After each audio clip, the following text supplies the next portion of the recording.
ಈ pen drive ಉರುಳು ಅನ್ನೋದು ಪ್ರಜ್ವಲ್ಗೆ ಮತ್ತಷ್ಟು ಬಿಗಿಯಾಗ್ತಾ ಇದೆ. ಮಾಜಿ ಪ್ರಧಾನಿ ಗೌಡರಿಗೆ ನೀಡಿರುವಂತಹ ಸಂಸದರ ನಿವಾಸ ಲಾಕ್. ಹಾಸನದ ಆರ್ಸಿ ರಸ್ತೆಯಲ್ಲಿರುವಂತಹ ಸಂಸದರ ನಿವಾಸ. ಎಚ್ಡಿಡಿಗೆ ನೀಡಿರೋ ಸಂಸದರ ನಿವಾಸವನ್ನ ಎಸ್ಐಟಿ ಅಧಿಕಾರಿಗಳು ವಶಕ್ಕೆ ಪಡೆದಿದ್ದಾರೆ. ಮಾಜಿ ಪ್ರಧಾನಿ ಅನ್ನೋ ಕಾರಣಕ್ಕೆ ಸಂಸದರ ನಿವಾಸವನ್ನ ಸರ್ಕಾರ ನೀಡಿದೆ. ಆ ಸಂಸದರ ನಿವಾಸವನ್ನ ಎಸ್ಐಟಿ ಅಧಿಕಾರಿಗಳು ತಮ್ಮ ವಶಕ್ಕೆ ಪಡೆದುಕೊಂಡಿದ್ದಾರೆ. 2019ರಲ್ಲಿ ದೇವೇಗೌಡರಿಗಾಗಿ ನಿರ್ಮಾಣವಾಗಿದ್ದಂತ ನಿವಾಸ ದೃಶ್ಯದಲ್ಲಿ ನೋಡ್ತಾ ಇದ್ದಾರೆ. ಹಾಸನದ ಸಂಸದರ ನಿವಾಸದಲ್ಲೇ ಈ ಹೀನ ಕೃತ್ಯ ನಡೆದಿತ್ತ. ಹಾಗಾದ್ರೆ ದೇವೇಗೌಡರಿಗೆ ನೀಡಿದ್ದಂತಹ ನಿವಾಸವನ್ನ ಪ್ರಜ್ವಲ್ ಬಳಸಿಕೊಳ್ತಾ ಇದ್ರು. ವಾರದಲ್ಲಿ 4 ದಿನ ಇದೇ ಮನೆಯಲ್ಲಿ ಪ್ರಜ್ವಲ್ ಇರ್ತಾ ಇದ್ರು. ಇದೇ ನಿವಾಸದಲ್ಲೇ ಅತ್ಯಾಚಾರ ಆಗಿದೆ ಅಂತ ಸಂತ್ರಸ್ತೆ ಕೂಡ ದೂರನ್ನ ಕೊಟ್ಟಿದ್ದು.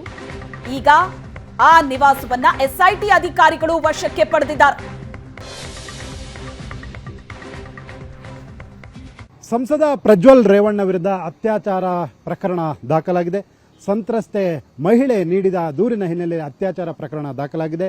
ಸಂತ್ರಸ್ತೆ ಮಹಿಳೆಯನ್ನ ಅತ್ಯಾಚಾರ ಕೃತ್ಯ ನಡೆದಿದೆ ಎನ್ನಲಾದಂತಹ ಸ್ಥಳವಾದಂಥ ಎಂಪಿ ನಿವಾಸಕ್ಕೆ ಕರೆದೊಯ್ದು ಬರೋಬ್ಬರಿ 5.5 ಗಂಟೆಗಳ ಕಾಲ ಎಸ್ಐಟಿ ಅಧಿಕಾರಿಗಳು ಮಹಜರನ್ನ ನಡೆಸಿ ಹೋಗಿದ್ದಾರೆ. ನಿನ್ನೆ 6:30 ಸುಮಾರಿಗೆ ಬಂದಂತಹ ಅಧಿಕಾರಿಗಳು 12 ಗಂಟೆವರೆಗೂ ಸಹ ಮಹಜರನ್ನು ನಡೆಸಿ ನಂತರ ವಾಪಸ್ ತೆರಳಿದ್ದಾರೆ. 5.5 ಗಂಟೆಗಳ ಕಾಲ ಮಹಜರ್ ವೇಳೆಯಲ್ಲಿ ಬಹಳ ಮಹತ್ವದ ಅಂಶಗಳನ್ನು ಸಹ ದಾಖಲು ಮಾಡಿಕೊಳ್ಳಲಾಗಿದೆ ಅಂತ ಈಗಾಗಲೇ ಎಸ್ಐಟಿ ಅಧಿಕಾರಿಗಳ ಮಹಜರ್ ನಂತರ ಈಗ ತಿಳಿದು ಬಂದಿದೆ. ನೀವಿಲ್ಲಿ ನೋಡ್ತಾ ಇದ್ರೆ ಇದು ಈ ಮೊದಲನೇ ಮಹಡಿಯಲ್ಲೇ ನನ್ನ ಮೇಲೆ ಅತ್ಯಾಚಾರ ಆಯಿತು ಅಂತ ಸಂತ್ರಸ್ತೆ ಮಹಿಳೆ ದೂರಿನಲ್ಲಿ ದಾಖಲಿಸಿಕೊಂಡಿದ್ರು. ಅದರ ಹಿನ್ನೆಲೆಯಲ್ಲಿ ವಿಚಾರಣೆ ಸ್ಥಳ ಮಹಜರನ್ನು 5.5 ಗಂಟೆಗಳ ಕಾಲ ಎಸ್ಐಟಿ ಅಧಿಕಾರಿಗಳು ನಡೆಸಿದ್ದಾರೆ.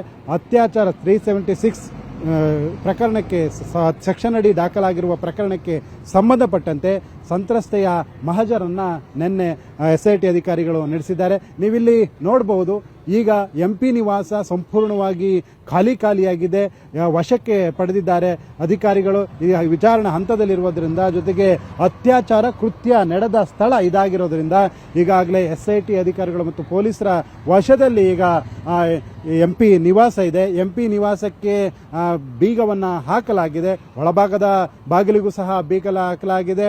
ಇಲ್ಲಿ ಕೆಲಸ ಮಾಡದಿದ್ದವರು ಸಹ ಬೇರೆ ಕಡೆಗೆ ಕಳಿಸಲಾಗಿದೆ. ನೀವು ಇಲ್ಲಿ ಮುಂಭಾಗದ ಗೇಟನ್ನು ಸಹ ಗಮನಿಸಬಹುದು.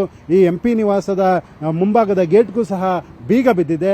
ಪ್ರತಿದಿನ ಇಲ್ಲಿ ಒಬ್ಬರು ಪೊಲೀಸ್ ಕಾವಲಿಗೆ ಇರ್ತಾ ಇದ್ರು. ಆ ಪೊಲೀಸು ಸಹ ಇಂದು ಕಂಡು ಬರ್ತಾ ಇಲ್ಲ. ಒಟ್ಟಾರೆಯಾಗಿ ಅತ್ಯಾಚಾರ ಕೃತ್ಯ ನಡೆದ ಸ್ಥಳ ಅಂತ ಸಂತ್ರಸ್ತೆ ಮಹಿಳೆ ಹೇಳಿಕೊಂಡಂತಹ ಎಂಪಿ ನಿವಾಸದಲ್ಲಿ ಈಗಾಗಲೇ 5.5 ಗಂಟೆಗಳ ಕಾಲ ನಿನ್ನೆ ಎಸ್ಐಟಿ ಅಧಿಕಾರಿಗಳು ಮಹಜರನ್ನು ನಡೆಸಿ ಹೋಗಿದ್ದಾರೆ. ಈ ಹಿನ್ನೆಲೆಯಲ್ಲಿ ಈಗ ತನ್ನ ಸುಪರ್ದಿಗೆ ಎಸ್ಐಟಿ ಅಧಿಕಾರಿಗಳು ಎಂಪಿ ನಿವಾಸವನ್ನು ತೆಗೆದುಕೊಂಡಿದ್ದಾರೆ. ಹಾಸನದಿಂದ ಕ್ಯಾಮರಾಮನ್ ವಿನೋದ್ ಜೊತೆ ಹರೀಶ್, ಏಷ್ಯಾನೆಟ್ ಸುವರ್ಣ ನ್ಯೂಸ್.